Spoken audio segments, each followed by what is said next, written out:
Paz do Senhor, irmãos. Livro do Apocalipse, capítulo 1, versos 19.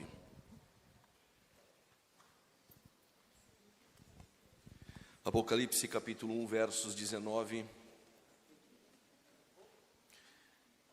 Externo minha gratidão a Deus pela benevolência e bondade de ter me trazido aqui para poder contribuir para o reino de Deus, a vida do pastor presidente, aos demais pastores, pela confiança que me deram. Trago saudações do meu pastor Paulo Freire Costa.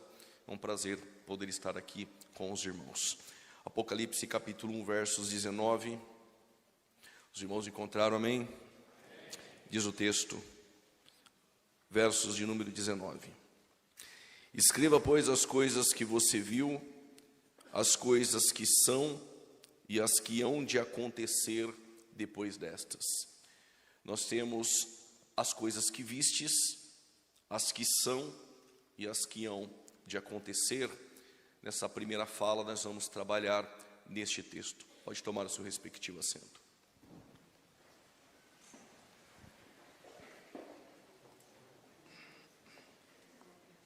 Muito bem.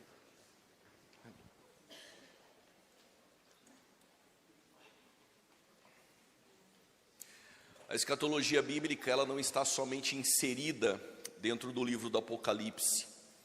Nós temos a cada 30 versículos no Novo Testamento, um versículo, ele fala sobre a volta de Jesus Cristo. No Novo Testamento, somente 4 cartas não falam sobre a volta de Jesus ou trazem um âmbito escatológico, a saber, carta aos Gálatas, Filemão, 2ª e 3ª epístola de João. Essas 4 epístolas são as únicas no Novo Testamento que não falam acerca da volta de Jesus Cristo ou de escatologia, das coisas futuras. Quando nós falamos de escatologia, nós trabalhamos com 2 palavras gregas. Skatos ou skaton significa últimas coisas, enquanto logia, que vem de logos, significa conhecimento, tratado ou doutrina. Quando eu digo que eu vim aqui nessa reunião essa noite para falar de escatologia, eu estou falando que nós viemos conhecer as coisas futuras, a doutrina das coisas futuras. Se eu lhe perguntasse qual a importância da escatologia bíblica, eu tenho certeza que nesse tema tão relevante, com algumas controvérsias, por diversas escolas de interpretação sobre a escatologia bíblica, que tem causado acirrados debates há mais de 2000 anos, eu tenho certeza que você traria uma lista da importância de estudar a escatologia bíblica. Mas eu quero pontuar 3 coisas.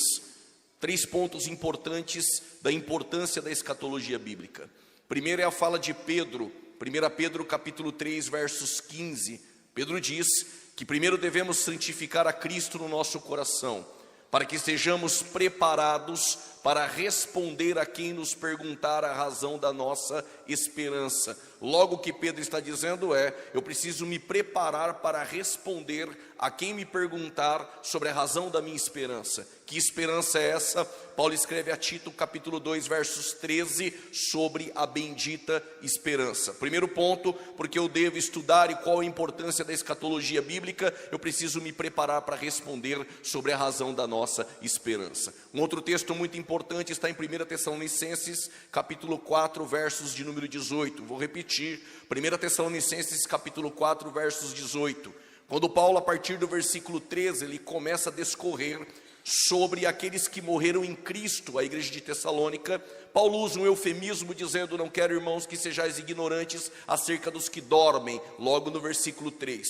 No versículo de número 16 e 17, ele trata sobre o arrebatamento da igreja. E aí ele encerra no versos 18 dizendo, consolai-vos uns aos outros com estas palavras. Porque eu devo estudar escatologia, na fala de Pedro, preciso me preparar para responder aqueles que me perguntaram a razão da minha esperança. Segundo ponto, porque eu devo estudar escatologia, porque este estudo, não só essa noite, mas há 2000 anos, continua sendo um estudo consolador. Que essas palavras de Paulo sobre o arrebatamento da igreja, a esperança daqueles que morreram em Cristo, seja um consolo para a igreja, não só essa noite, mas até o arrebatamento da igreja.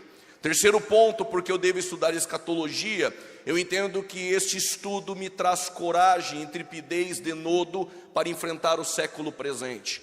Paulo, na sua segunda prisão em Roma, em uma masmorra, ele está aguardando um soldado com uma tira de couro com o nome Shaul, para o chamá-lo para passar pelo gladil romano, a mando de Nero. O mesmo iria perder a cabeça. O que faz um homem, nos últimos momentos de sua vida, escrever uma carta a Timóteo, na segunda epístola, capítulo 4, versos de número 8. Desde agora, a coroa da justiça está guardada e reservada pelo justo juiz, não só a mim, mas a todos aqueles que amam a sua vinda. O que faz um homem, nos últimos momentos de sua vida, ter coragem e saber que a morte não é o fim, mas é um passaporte para a vitória. A morte não é o fim, mas é um veículo a qual Deus usa para nos levar para perto do nosso Senhor Jesus Cristo. Afinal, onde está a morte, a tua vitória? Onde está o inferno e o teu aguilhão? Tragada foi a morte pela vitória. Então nós aprendemos a definição do termo escatologia, doutrina das últimas coisas, conhecer as últimas coisas. Qual a importância da escatologia bíblica? Eu destaquei 3 pontos.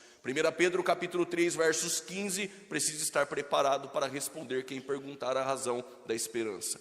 O próximo texto, 1 Tessalonicenses capítulo 4, versos 18, é um estudo consolador. Consolai-vos uns aos outros com estas palavras. Regra básica da exegese ou da hermenêutica: estas palavras são aquelas que estão inseridas logo no contexto imediato. E no contexto, Paulo está falando sobre a esperança daqueles que morreram em Cristo e arrebatamento da igreja. Então isso é um consolo. Terceiro ponto que eu destaquei é um estudo que nos traz coragem para enfrentar o século presente até o arrebatamento da igreja. Paulo, nos últimos momentos de sua vida, ele tem coragem para enfrentar a morte, porque a morte foi tragada já pela vitória na ressurreição do nosso Senhor e Salvador Jesus Cristo. Mas neste primeiro dia, quero falar também sobre o livro do Apocalipse. Provavelmente amanhã nós vamos adentrar um pouco mais em alguns eventos escatológicos que nós acreditamos estar em ordem cronológica. Sobre o livro do Apocalipse, a palavra apo significa tirar de dentro para fora. A palavra calipse vem de um radical de calipto no grego.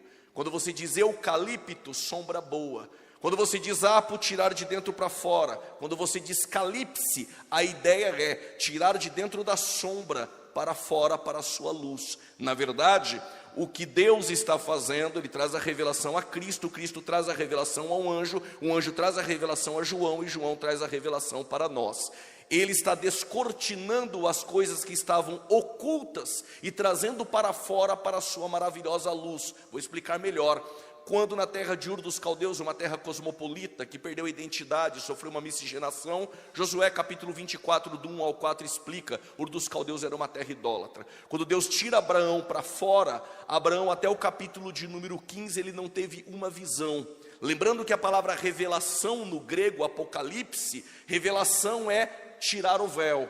Logo, Abraão levou quem não era para levar. O nome Ló, em hebraico, significa véu. Quando nós levamos na caminhada da fé quem não era para levar, nós estamos levando um véu e está impedindo nós de enxergar as coisas que estão atrás do véu. No capítulo 13, Abraão tirou Ló do seu caminho. Capítulo 15, Deus falou com Abraão em visão. O que acontece em Apocalipse é exatamente isso. Deus está tirando o véu para que João pudesse compreender as coisas que vistes, as que são e as que brevemente hão de acontecer. O João está exilado em uma ilha chamada Pátimos. Ela fica mais ou menos a uns 86 quilômetros do sudoeste de Éfeso.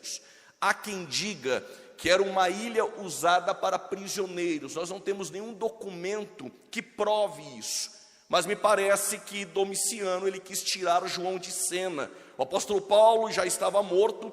Essa carta é uma carta tardia, ou o livro do Apocalipse é um livro escrito de forma tardia, do ano 90 à frente. E nós observamos que todos os apóstolos já estavam mortos. Somente o apóstolo João ainda estava em vida. Há quem diga que o mesmo não vai morrer martirizado, ele vai morrer de velhice na cidade de Éfeso. Ele sai ainda da ilha de Pátimos. Domiciano queria tirar o líder do cristianismo naquele tempo de cena. Então ele envia João para a ilha chamada Pátimos. João não quis prestar adoração ao imperador Domiciano, que reivindicava a adoração e queria que o povo dissesse: Dominus et Deus, o Senhor é Deus. Mas Deus para João é aquele que João colocava sua cabeça no peito dele. Porque Deus mostrou coisas para João que não mostrou aos outros. João, filho de Zebedeu e de Salomé, irmão de Tiago, ele vai com Jesus até o fim, ele tem uma intimidade singular e acentuada. O ministério de Jesus era acompanhado de 5.000 pessoas, João capítulo 6 e Marcos 6, mas só estavam atrás de Jesus por causa do pão e do peixe. Mas em 1 Coríntios capítulo 15, verso 6, de 5.000 somente 500 pessoas e mais Tiago ficaram para ver Jesus ressuscitar e o viram ressurreto. Mas de 500 pessoas, somente 120 estão em Atos 2 no cenáculo, no ciclo de oração, orando. Mas de 120, só 70 em Lucas 10 vão para o evangelismo na grande comissão. Só que dos 70, somente 12 andavam com Jesus. Só que dos 12, somente 11 tomaram ceia. Só que dos 11, somente 3, Pedro, João e Tiago, foram para a casa de Jairo, para o Monte da Transfiguração e para o Getsemane. Mas dos 3, somente João foi com Jesus até a cruz. Porque João viu o que ninguém viu, sentiu o que ninguém sentiu, escreveu o que ninguém escreveu. Quem tem profundidade no relacionamento e intimidade com ele, vai ver o que os outros não viram, vai sentir o que os outros não sentiram e vai ter experiências que os outros não tiveram.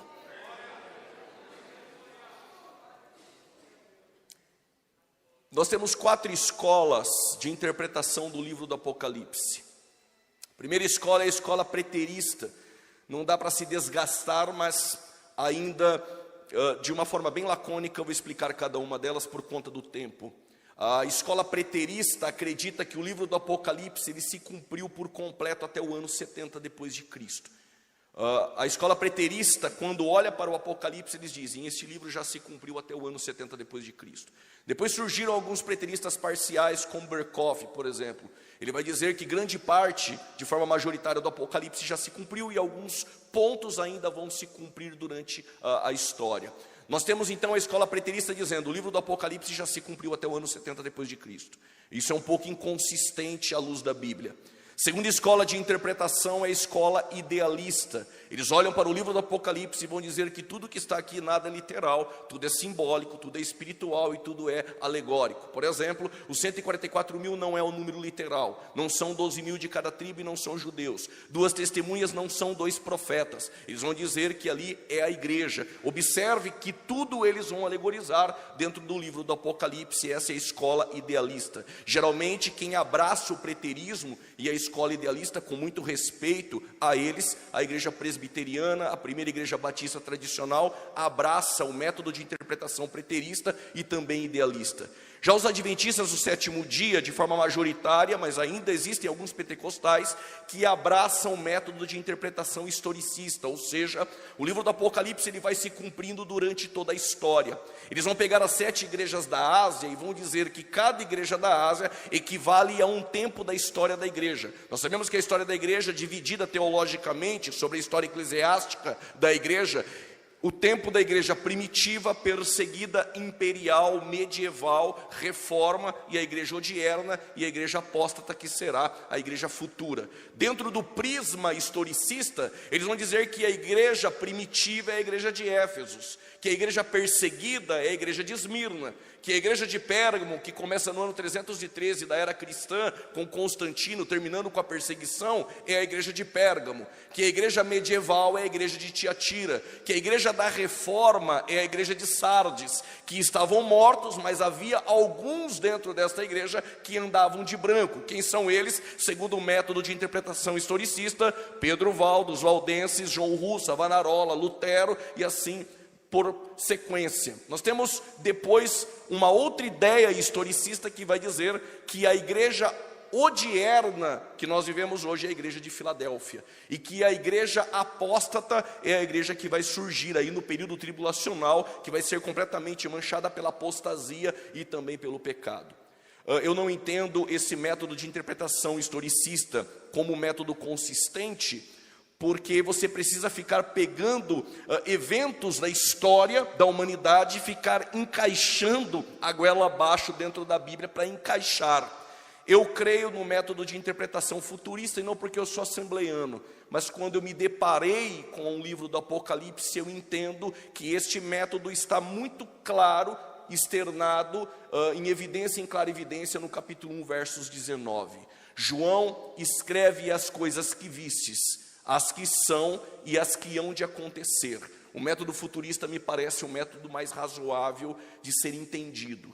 O que são as coisas que vistes? Capítulo 1, o Cristo glorificado. As coisas que são as 7 igrejas da Ásia. capítulo 2 e capítulo de número 3. As 7 cartas às igrejas da Ásia: Éfeso, Esmirna, Pérgamo, Tiatira, Sardes, Filadélfia e Laodiceia. As coisas que são. E as coisas que brevemente vão acontecer do capítulo 6 ao capítulo de número 22. Quando você abre a sua Bíblia, do capítulo 6 ao 22, são coisas futuras que hão de acontecer. Vamos dividir o livro do Apocalipse aqui essa noite.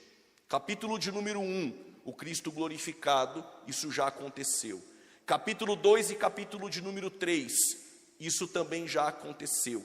Capítulo 4 e capítulo 5 é algo atemporal na sala do trono. Se der tempo eu vou explicar: mar de vidro, o trono, o arco celeste, as pedras de safira, sardônia e esmeralda, 24 anciãos e os 7 Espíritos de Deus que no capítulo 4 estão diante do trono. Mas o que acontece do capítulo 4 ao 5, porque no capítulo 5, versículo 6, os 7 Espíritos de Deus que estavam diante do trono, no capítulo 4, verso 5, no capítulo 5 ele é enviado para a terra. Aconteceu algo entre o 4 e o 5 que fez os 7 Espíritos de Deus serem enviados para a terra. Quem são os 7 Espíritos de Deus? É o Espírito Santo. Como eu sei disso, Isaías capítulo 11, versos 2, vai explicar o espírito de temor do Senhor, de conselho, de entendimento, de fortaleza e assim por diante.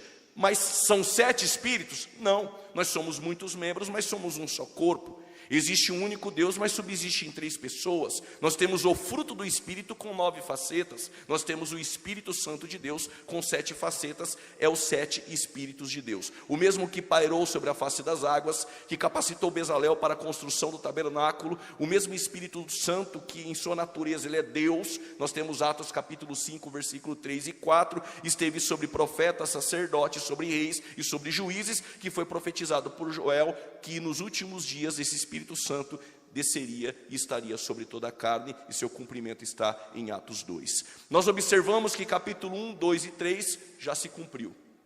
4 e 5 é atemporal. Do 6 ao 18 é o período tribulacional, com selos, trombetas, taças, besta que sobe da terra, besta que sobe do mar, antiga serpente e o dragão, 144.000, 2 testemunhas, a mulher vestida de sol que pisa sobre a lua. Nós temos uma Babilônia ali, chamada de a meretriz, uma prostituta, sede do governo do anticristo, e uma falsa religião que vai se levantar dentro deste período. Nós vamos explicar sobre o período tribulacional, acredito que amanhã. Nós temos então do capítulo 6 ao capítulo de número 18, o período tribulacional. E o capítulo 19, a segunda vinda de Cristo visível, quando todo olho verá, ocorre na batalha do Armagedon. Existem 2 batalhas dentro do período tribulacional. Uma batalha de Gog e Magog, nós vamos explicar sobre isso, Ezequiel 38 e 39. Não confunda Gog e Magog de Ezequiel 38 e 39 com Gog e Magog de Apocalipse 20. Uma outra batalha que ocorre na segunda vinda de Cristo, na batalha do Armagedon, nós vamos explicar isso amanhã. E aí no capítulo de número 20, nós temos Satanás sendo preso e o período milenar. Então o período tribulacional, ele é do 6 ao 18, no 19 é a segunda vinda de Cristo.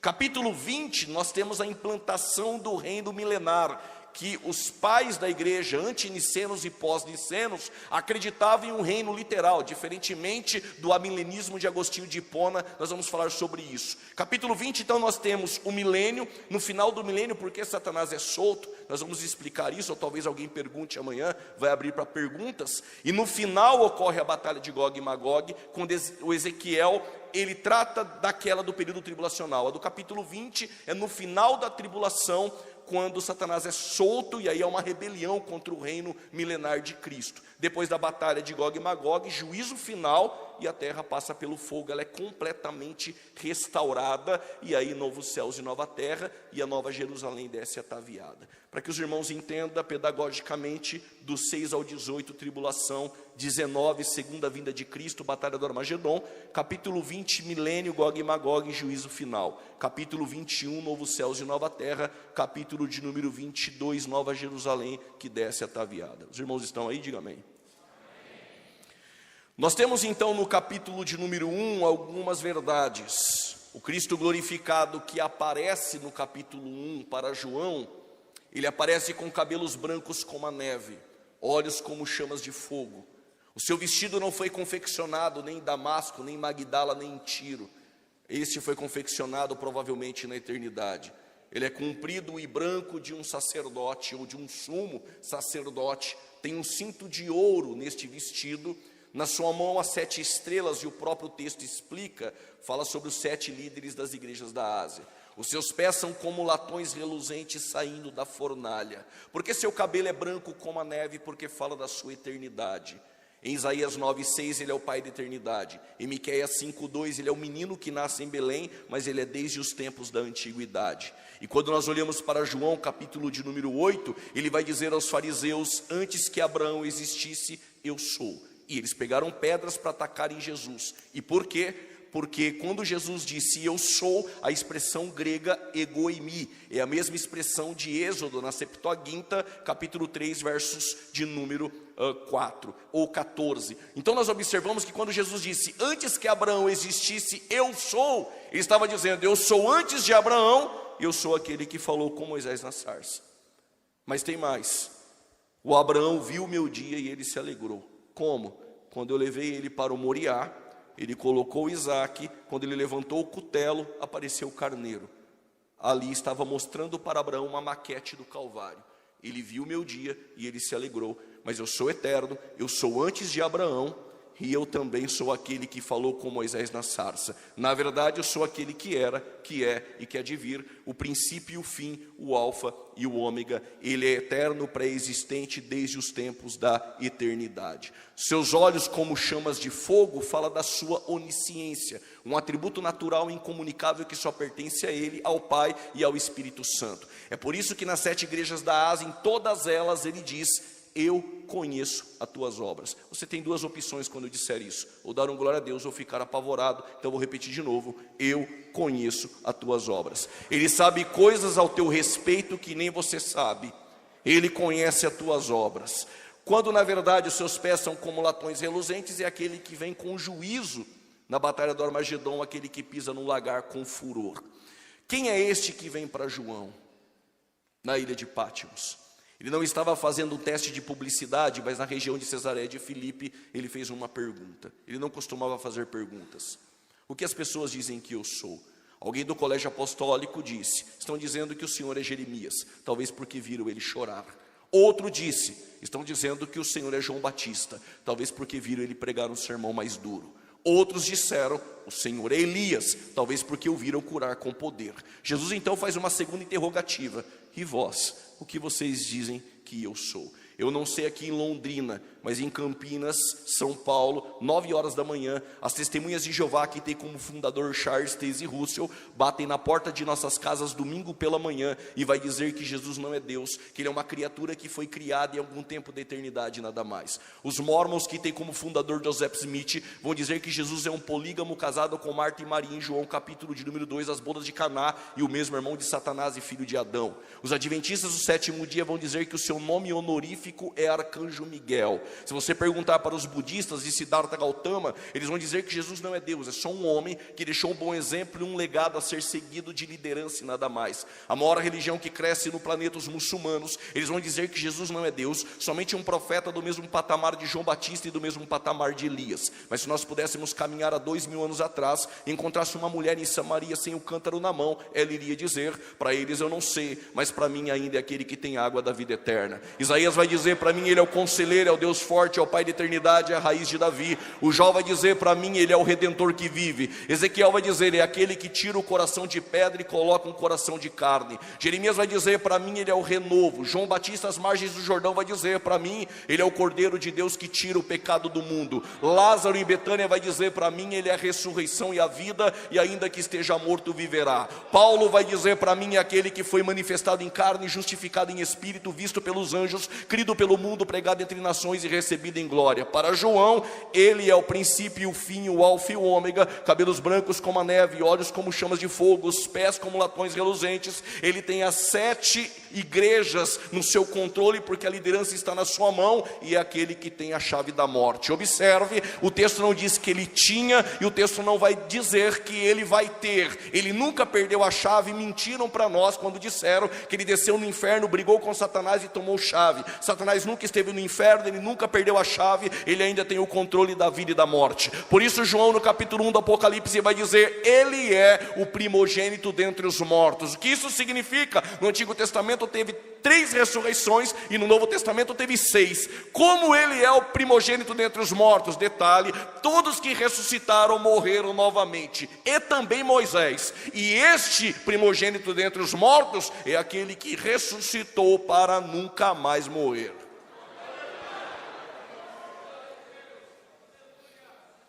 João traz 4 verdades no capítulo de número 1. Ele é o príncipe dos reis da terra. Ele é o principal no grego dos reis da terra. O que isso significa? Houve uma batalha chamada Batalha de Carquemis, onde a Babilônia venceu a Assíria e o Egito de Faraó Neco. Com isso, eles seguiram em marcha rumo a Jerusalém. Eles invadiram Jerusalém no ano 606 a.C. Levaram Daniel, Misael, Ananias e Azarias para o cativeiro babilônico. Mas estes jovens estão dentro do palácio babilônico. Invadiram a segunda vez no ano 597, levaram 10.000 ao cativeiro e também Ezequiel, que está às margens do rio Quebar. Invadiram a terceira vez no ano 586 a.C., destruíram os muros de Jerusalém, roubaram os utensílios e a glória foi embora. Sendo assim, Jeremias ficou em Jerusalém. Eu quero aplicar algo aqui, mesmo fora do contexto escatológico ao qual você veio essa noite, principalmente para obreiros e líderes de departamento. Observe que mesmo no cativeiro ele não perdeu o controle da história. Ele tem um Daniel dentro do palácio, ele tem um Ezequiel às margens do rio Quebar e ele tem um Jeremias em Jerusalém. Para você entender, ele tem um José na casa do Potifar, ele tem uma menina na casa do Naamã, ele tem uma Esther no palácio de Assuero, ele tem um Pedro na Judéia, um Filipe em Samaria e um Paulo dos confins da terra. Aonde Deus te colocou, ele não errou o plantio, é aí que ele vai te usar. Quando ele terminou a leva ao cativeiro Nabucodonosor com o capitão da guarda Nabuzaradã, Nabucodonosor teve um sonho, diferente de Faraó. Faraó tem um sonho, conta o sonho e pede para interpretar, é um pouco mais fácil. O problema é que ele não quis contar o sonho, ele quer que revele o sonho e depois interprete. Então ele chamou Arioque, o chefe da guarda, passou um pregão em Babilônia, pedindo para magos, astrólogos e adivinhos interpretar e revelar o sonho. Ninguém conseguiu. Daniel ora 3 vezes ao dia com as janelas abertas a Jerusalém. Os muçulmanos oram 5 vezes ao dia, os judeus oram 3 vezes ao dia. Não me pergunte como acontece isso, mas Paulo disse que a gente tem que orar sem cessar. As janelas estão abertas a Jerusalém porque todo judeu acreditava que Deus só habitava dentro do templo. Então ele está na Babilônia, mas o coração dele está em Jerusalém. Vou repetir, ele está na Babilônia, mas o pensamento dele está em Jerusalém. Vou dizer mais uma vez, ele está em Babilônia, mas o coração dele e a mente dele está em Jerusalém, falando com Deus. Quando ele está orando, Deus dá a revelação e ele aparece diante de Nabucodonosor e disse: tu sonhaste com uma estátua, a cabeça dela é ouro, é o reinado babilônico, o peito e o braço prata, os medo-persas, o ventre e as coxas de bronze, Grécia de Alexandre o Grande, filho de Filipe o Macedônio, as pernas de ferro de barro, fala de Roma. São 4 materiais. A prata é inferior ao ouro, o bronze é inferior à prata, o ferro e barro é inferior ao bronze, mas o inferior vai dominar e vai vencer o superior. Ou seja, os medo-persas vão vencer os babilônicos de Nabucodonosor, os gregos vão vencer os medo-persas e por fim Roma se transformaria na maior potência naquele tempo. Quando Daniel acaba de revelar os 4 reinos na estátua, há uma pedra, e esta pedra vem sem auxílio de mãos, e ela esmiuça a estátua nos pés.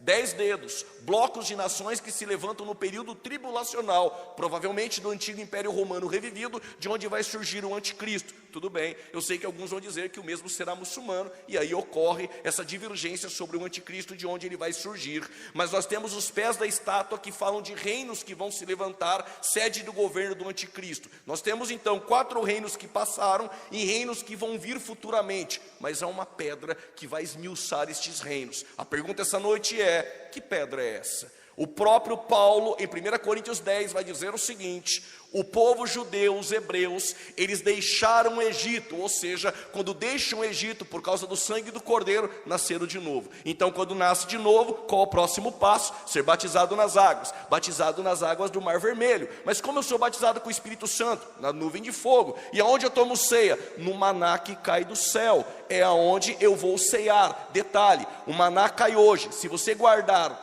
hoje, o de amanhã, ele apodrece. Por quê? Porque se você guardar o de amanhã, amanhã você não me pede. Amanhã você já tem, então amanhã você não me busca. Então cai hoje, você busca o de hoje. O de amanhã, você tem que buscar de novo. Só para compreender a oração do Pai Nosso. O pão nosso de cada dia nos dai hoje. Hoje Ele provê, amanhã você busca e seja dependente dEle, porque amanhã Ele também vai prover. Mesmo no deserto é um Deus que provê. Mas observe que Paulo vai dizer: mas eles bebiam de uma bebida espiritual, que saía de uma pedra. Palavras de Paulo e não minha. A pedra era Cristo. Pedro diz: tu és o Cristo, Filho de Deus. Dissesse bem, quem te revelou não foi carne e sangue, mas o Pai que está no céu. Sobre esta pedra eu edificarei a minha igreja. Quem é a pedra? A pedra é Cristo, ou seja, João está dizendo no capítulo 1 do Apocalipse, Ele é o principal dos reis da terra. A Babilônia passou, hoje é o Iraque. Os medo-persas passaram, hoje é o Irã. A Grécia ainda permanece por causa de alguns benefícios de Alexandre o Grande, porque os que te abençoar, eu também abençoarei, mas os que te amaldiçoar, eu amaldiçoarei. Passa reinos, passam governantes, passam nações, tudo passa, mas o reino de Cristo, do Rei dos Reis, permanece eternamente. Ele é o principal dos reis da terra. Segunda verdade de João em Apocalipse 1, Ele é o primogênito dentre os mortos, é aquele que ressuscitou para nunca mais morrer. E com teu sangue nos lavou, e com teu amor nos amou. Ou seja, você já aprendeu isso em escola teológica, escola bíblica dominical. O sangue de Jesus nos justifica. O sangue de Jesus nos adota, porque nós não somos filhos legítimos, nós somos filhos de adoção. O sangue de Jesus, Ele também nos santifica. Detalhe é adotar, e aqui vou gastar 3 minutos. A ideia de adotar é: um pai entra no orfanato e vai adotar uma criança. A criança não escolhe o pai, mas é o pai que entra no orfanato e escolhe a criança. Não foi você que escolheu a ele, mas ele escolheu a vós. Só que quando ele adota a criança, não há mérito na criança. Ele adota por amor e por graça, porque Deus é amor. 1 João 4,16, Deus é amor. Mas Ele prova o seu amor, entregando sua vida por nós ainda pecadores. O amor de tal maneira, em João 3,16. Mas este amor também foi derramado em nossos corações, Romanos capítulo 5, verso 5, para que nós pudéssemos amar uns aos outros, João capítulo 15, versos 12. Quando Ele nos adota pelo seu amor, a criança adotada tem que ter o sobrenome do pai. Tendo o sobrenome do pai, ela tem direito à herança. Vou repetir mais uma vez. Quando nós somos adotados, nós temos direito à herança do pai. Para entender isso melhor, o Barrabás chegou no Calvário, mãos para trás, amarrada, cabeça baixa, ficha suja. Jesus também chegou no Calvário. Jesus assumiu a culpa de Barrabás e foi no lugar dele. Barrabás significa filho do Abba. Romanos 8,15, pela qual clamamos Abba Pai. Só é filho do Abba aquele que deixou Jesus assumir a culpa. Por ele ser filho do Abba, aquele que chegou com a ficha suja, mãos amarradas, cabeça baixa e condenado, como ele é filho do Abba e Jesus assumiu a culpa, saiu de lá com a cabeça erguida, ficha limpa, absolvido, com as mãos para cima no culto essa noite, glorificando aquele que te adotou. Esse é o Cristo glorificado, esse é o capítulo de número 1, e João vai dizer que ele também nos fez reis e sacerdotes. Para você ter uma ideia bem rápida, em Êxodo capítulo 19, versículos 5 e 6, Deus chamou a nação de Israel para ser um povo adquirido, nação e um reino sacerdotal. Eles eram um reino, deveriam ter sacerdotes e também deveria ter profetas. Os 3 ofícios de Israel eram um ofício profético, um ofício sacerdotal e um ofício real. Israel falha pela incredulidade, então vem Jesus e cumpre os 3 ofícios. Ele é Rei dos reis e Senhor dos senhores, como está estabelecido e atestado em Apocalipse 19, versos 16. Mas ele é o sumo sacerdote segundo uma ordem superior a de Arão, segundo a ordem de Melquisedeque, Hebreus capítulo 4, versos 14. Mas ele é o maior dos profetas anunciado por Moisés, em Deuteronômio capítulo 18, versículo de número 15. Jesus cumpriu os 3 ofícios. Ele é Rei dos reis, ele é o maior dos profetas, ele é um sumo sacerdote segundo a ordem de Melquisedeque. Mas quando ele sobe a súbito aos céus, ele deixa o Espírito Santo, e através do seu sangue, nós, igreja, também carregamos os 3 ofícios. 1 Pedro capítulo 2, versos 9, geração eleita, sacerdócio real. Qual é o ofício profético? Anunciar aquele que nos tirou das trevas para a sua maravilhosa luz. O que Israel não cumpriu, Cristo cumpriu e deixou estabelecido para que a igreja fosse um reino de sacerdotes e uma voz profética deste mundo corrompido por trevas. Quando nós vamos para o capítulo 2 e capítulo 3, nós temos algumas curiosidades das 7 igrejas da Ásia.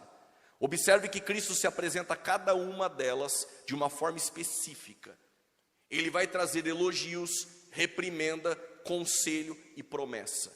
Somente 2 igrejas da Ásia não recebem reprimendas: Filadélfia e Esmirna. Mas nós observamos que em todas elas há elogios, exceto Laodiceia. Laodiceia não tem elogio, só tem a reprimenda, mas para todas elas tem promessas. Mas eu observo nas 7 igrejas da Ásia que Cristo, ele não vê como vê os homens. O relatório da terra é diferente do relatório do céu. Nas 7 igrejas da Ásia, a igreja de Esmirna, no relatório dos homens, ela é pobre. No relatório do céu, palavras de Jesus, ela é rica. A igreja de Filadélfia, no relatório dos homens, ela é fraca. No relatório de Deus, mesmo tendo pouca força, não negaste o meu nome. E pus diante de ti uma porta aberta, e a porta que ele abre, diabo nenhum fecha. Mas a igreja de Laodiceia, no relatório dos homens, rica sou, e de nada tenho falta. Mas no relatório da eternidade, pobre, cega e nu. O que eu quero dizer para você, eu não sei o relatório dos homens, mas nós temos que ter a ciência e a certeza daquilo que a eternidade está falando sobre o meu respeito e sobre o teu respeito. Apocalipse do capítulo de número 4 e capítulo de número 5 é algo atemporal.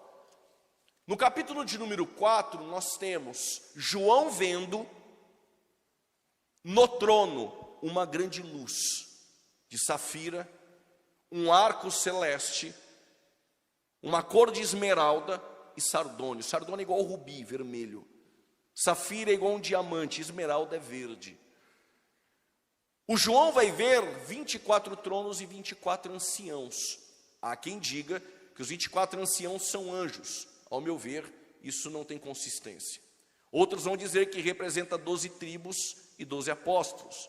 Um terceiro grupo, uma terceira via, vai dizer que são representantes sacerdotais, por causa de 1 Crônicas 24 e 25, quando Davi fez uma escala para trabalhar dentro do tabernáculo, uma escala com 24 turnos. O Zacarias, por exemplo, é da 8ª classe sacerdotal de Abias, diretamente da classe de Arão. Mas os manuscritos mais antigos, até o ano de 1611, o cântico dos 24 anciãos é um pouco diferente da nossa tradução. Na nossa tradução está o cântico dos 24 anciãos dizendo: e compraste para Deus tribos, línguas e nações. Os manuscritos mais antigos apresentam dessa forma: e nos comprastes para Deus, e tribos, línguas e nações.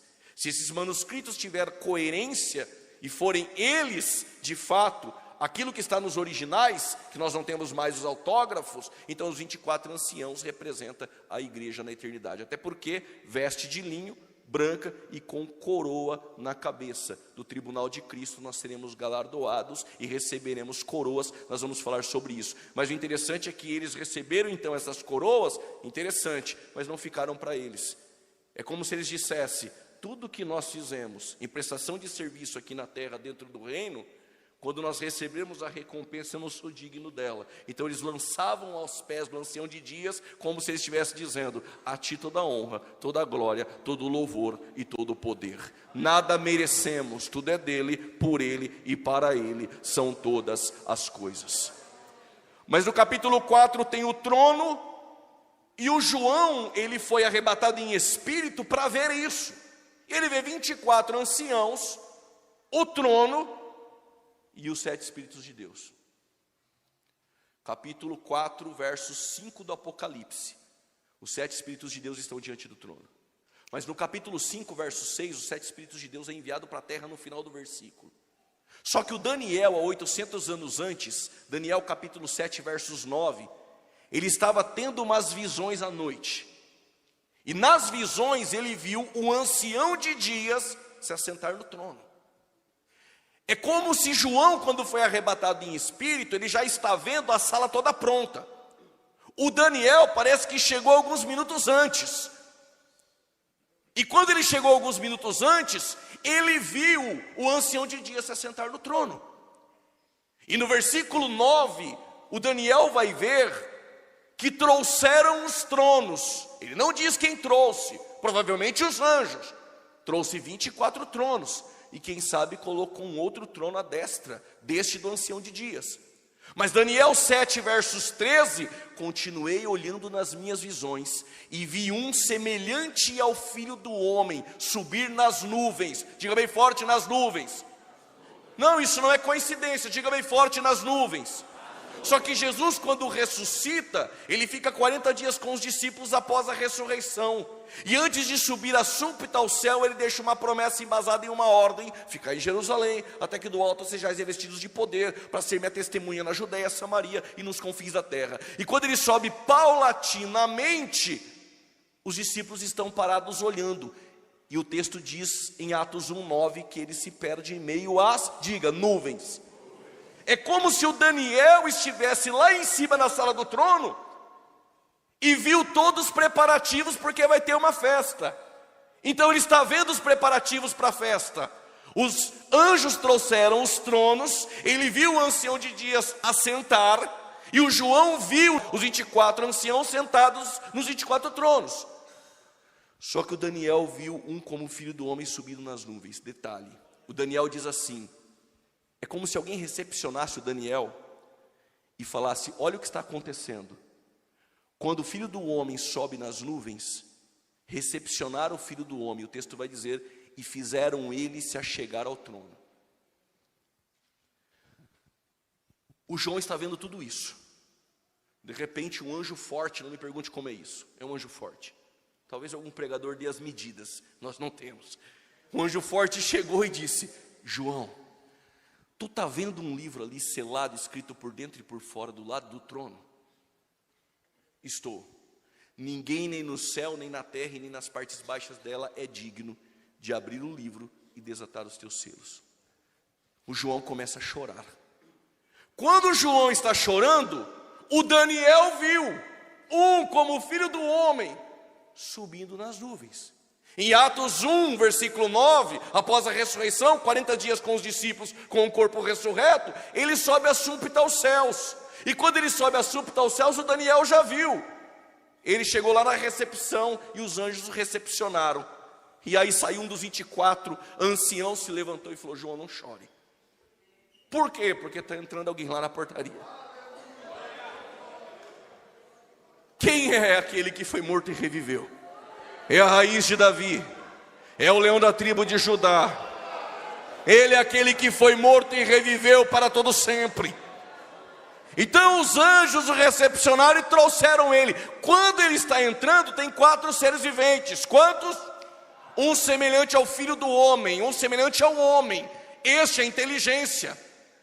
Um tem a semelhança de um leão, a força. O outro tem a semelhança de uma águia, a soberania. O outro tem a semelhança de um bezerro, a fidelidade. Os 4 seres viventes se prostraram. Os 24 anciãos se prostraram e passaram a cantar um novo cântico. E este que está chegando, que é o Filho do Homem, ele pega o livro e se assenta. Detalhe: por que no capítulo 4, os 7 Espíritos de Deus está diante do trono? E por que no 5 ele foi enviado para a terra? Porque quando o Filho do Homem chegou, ele havia dito: quando eu subir ao Pai. Vou repetir de novo: quando eu subir ao Pai, quando os 7 Espíritos de Deus desce, tem 120, com tudo em comum, mesmo sentimento, mesmo coração, no mesmo lugar, aguardando a mesma promessa, pelo mesmo Senhor, e eles estão aguardando. De repente vem um vento veemente e impetuoso, línguas repartidas como que de fogo, e eles foram revestidos de poder. Olhem para cá, deixa eu te dizer isso. Sabe o Pedro, antes de ser revestido de poder, está com medo no cenáculo. E Pedro, revestido de poder, então o mesmo prega. Apocalipse, do capítulo de número 6 ao capítulo de número 18, eu disse que fala do período tribulacional. E o período tribulacional, Mateus 24 também cita este momento. Mateus 24 é um dos textos mais complicados dentro da escatologia, por causa das escolas de interpretação escatológicas. Nós, assembleanos, fomos muito influenciados pela Bíblia de Estudo de Scofield, porque era uma Bíblia pré-tribulacionista, e uma Bíblia que veio com ímpeto dentro de um cenário, porque o DNA da Assembleia de Deus é escatológico. Então você percebe que a Bíblia de Scofield, ela trata Mateus 24 como a igreja estando na terra, do versículo 4 ao 14. E lá no versículo 14 vai dizer: o evangelho será pregado no mundo todo, então virá o fim. Eu tenho certa dificuldade em entender que a igreja fica do 4 ao 14, e aí para Scofield ocorre o arrebatamento da igreja, e o período tribulacional para ele é do versículo 15 até o versículo de número 29, porque o 30 e o 31 detalha a segunda vinda de Cristo. Então, para Scofield, a igreja passa pelo princípio de dores, e ela está inserida em Mateus 24 até o versículo 14. Mas, ao meu ver, e eu respeito as opiniões de nossos irmãos, que é de forma majoritária, de que dentro do pentecostalismo a igreja está até o versículo 14. Mas o 14 fala que o evangelho tem que ser pregado no mundo todo, então virá o fim. Então me parece que só virá Cristo se a igreja pregar o evangelho. Então a vinda está restrita a uma atitude e uma ação da igreja. Então se a igreja não pregar, ele não vem. Então não me parece palpável essa ideia. Há uma teologia sistemática de Schaper, que é um tomo de volume 1, volume 2. Para Schaper, a igreja não está do 4 até o 14. A igreja está no princípio de dores do 4 até o 8. E aí do 4 até o 8 vai falar de falsos cristos, de falsos profetas, de guerra, rumores de guerras e fome. Isso sempre ocorreu. Mas existe uma ideia, uma linha de interpretação pré-tribulacionista que é do seminário de Dallas, e aí grandes homens com envergadura extraordinária, principalmente no âmbito da escatologia bíblica, como o do líder do Pentecoste, John Walburo, de Thomas Ice. Esses defendem que a igreja, como o teólogo English, ela não está em Mateus 24 de maneira nenhuma. Que a tribulação é do versículo 4 até o 28. Para Scofield, a tribulação é do 15 até o 28 para o 29. E para Schaper é do 8 até o 28. Percebe que dentro do pré-tribulacionismo nós temos 3 vertentes de linhas de interpretação de quando começa a tribulação de fato. Para o pós-tribulacionismo, a igreja está dentro do período tribulacional. Mas o que me parece estranho dentro do pós-tribulacionismo é que eles acreditam de forma veemente que do 15 ao 28 é o período tribulacional e que o arrebatamento é 29, 30 e 31. E por que eu acho isso estranho? Porque no período tribulacional existem alguns elementos e evidências internas dentro do texto e do contexto que me parece não ter nada a ver com a igreja. Explico. Os que estiverem na Judéia, fujam para os montes. E se você estiver em Londrina, varão? Me parece ser para Israel. A fuga, que ela não ocorra no Shabat, no sábado.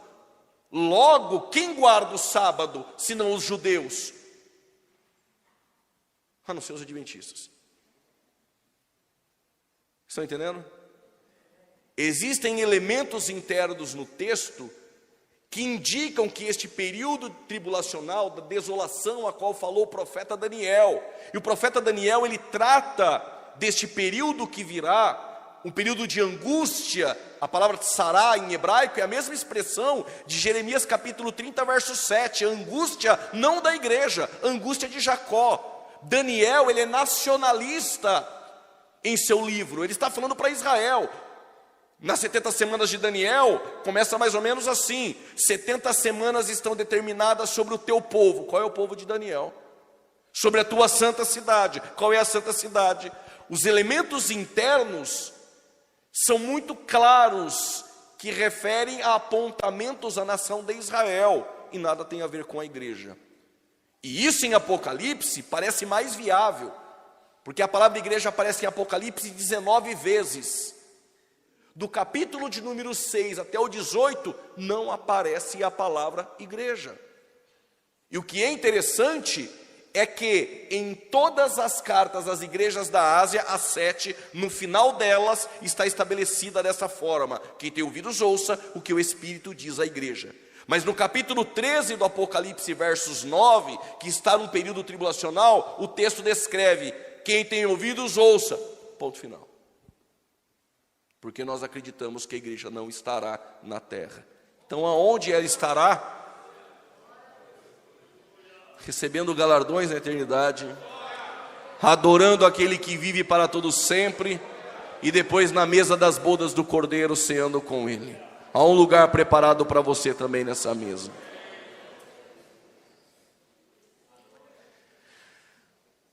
E aí o Mateus 24 tem algumas implicações a partir do versículo de número 36. Parece que muda a ideia de Jesus. O capítulo 3 já se cumpriu, quando não vai ficar pedra sobre pedra, em Mateus 24, versos 3, se cumpre no ano 70 depois de Cristo. No ano 70 depois de Cristo é quando Israel é completamente destruído. Jerusalém é destruída, mudaram o nome de Jerusalém para Hélio Capitolina. Segundo historiadores daquele tempo, como Flávio Josefo e Tácito, 1.100.000 judeus morreram. 500 cruzes eram fabricadas por dia com a madeira trazida da Fenícia. Só acabou a crucificação porque acabou a madeira. Os judeus saíram naquilo que nós conhecemos como diáspora e foram espalhados pela terra. Deixaram Jerusalém, que deixou de existir, e trocaram o nome dela. Ficou somente um pedaço do muro que colocaram o nome de Lamentações. O templo foi completamente destruído por Tito. Sendo assim, Jerusalém foi dominada pelos mamelucos, pelos cruzados, foi dominada pelos muçulmanos, pelos bizantinos e por fim pela Grã-Bretanha. Mas um austro-húngaro judeu chamado Theodor Herzl, ele convocou o movimento sionista no ano de 1897, reuniu alguns líderes judeus e disse: nós precisamos pleitear a nossa causa na ONU, porque aquela terra é nossa. 50 anos depois ele não pôde ver porque já havia falecido. Mas 50 anos depois houve uma votação na ONU. E nessa votação na ONU tem um brasileiro, Oswaldo Euclides de Souza Aranha, que cooperou para que isso acontecesse. A votação teve mais votos a favor de Israel, apesar de ser o menor povo, o mais odiado, o mais perseguido. Mas na votação da ONU no ano de 1948, 14 de maio, David Ben-Gurion em um púlpito anuncia: Israel volta a ser nação. E o que eu e você tem a ver com isso? Tudo. Isaías 66 versos 8 se cumpre. Poderia nascer uma nação em um só dia, poderia nascer uma nação de uma só vez, mas Sião está de parto e já deu luz aos seus filhos. O vale dos ossos secos se colocou de pé. Mas por que não marcha? Tem pele, tem aparência. Tem ossos, tem membros. Tem nervos, tem obreiros. Tem carne, tem movimento. Fala para o teu irmão, levanta a mão e dá glória. Cutuca um, cutuca dois. Mas por que não marcha?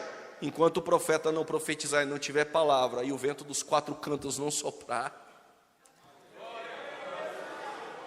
Voltando para Israel, porque o texto refere-se a Israel, se colocou de pé no ano de 1948. Mas só vai marchar quando Israel se arrepender e ter um encontro com Cristo. Prepara-te, ó Israel, e não igreja, para encontrar com o Senhor teu Deus. Aí eles vão receber o Espírito Santo na conversão de Israel e vão para uma terra que pertence a eles, que será entregue no milênio. Por falar em terra, eu devo ter 2 ou 3 minutos ali, preciso encerrar essa primeira parte. A terra de Israel não foi uma terra tomada. Alguns estão um pouco equivocados dizendo, Deus tomou Canaã dos cananeus e deu a Israel. Deus não é do movimento sem terra. Deus não tomou nada de ninguém. A terra foi conquistada no meio do luto. E aí, se você quiser saber sobre isso, aí na segunda parte eu vou entrar aí sobre essa questão da terra. Os irmãos estão aí? Deus te abençoe em nome de Jesus.